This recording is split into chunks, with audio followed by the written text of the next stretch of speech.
Halo Sobat Full Class Academy, perkenalkan saya Lalu Rahmat Sohdi, SE, MA, GR, CFAP. Saya merupakan seorang accounting and finance consultant serta akademisi yang telah berpengalaman lebih dari 7 tahun di bidang tersebut. Pada kesempatan ini, saya akan berbagi pengetahuan mengenai cara membaca dan menganalisis laporan keuangan perusahaan sehingga teman-teman bisa memahami kondisi perusahaan secara objektif. Kelas ini sangat cocok untuk Anda, baik mahasiswa ataupun pekerja yang ingin memahami laporan keuangan suatu perusahaan maupun Anda yang memiliki perusahaan ataupun bisnis yang masih baru. Teman-teman dapat mengikuti kelas ini di Full Class Academy. Ini yang terlihat sekarang, ya, itu adalah laporan keuangan dari PT Astra Lestari.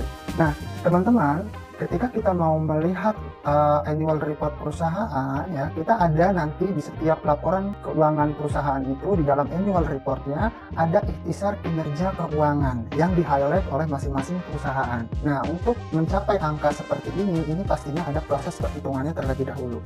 Nah, di sini teman-teman bisa melihat nih bahwa contohnya ada di net revenue. Berapa sih pendapatan bersih perusahaan ini dari tahun ke tahun, mulai tahun 2021 sampai 2025 atau 5 tahun terakhir untuk dibandingkan secara tren. Kemudian untuk kita melihat misalnya dari sisi laporan keuangan.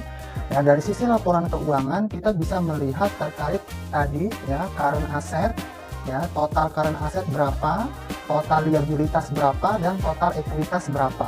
Jadi untuk kita melihat ya aset perusahaan ini lebih besar didanai oleh apa? Apakah dari hutang ataukah dari modal sendiri, seperti itu. Dan kemudian juga ada analisa rasio lain, teman-teman, yang perlu kita pelajari nanti.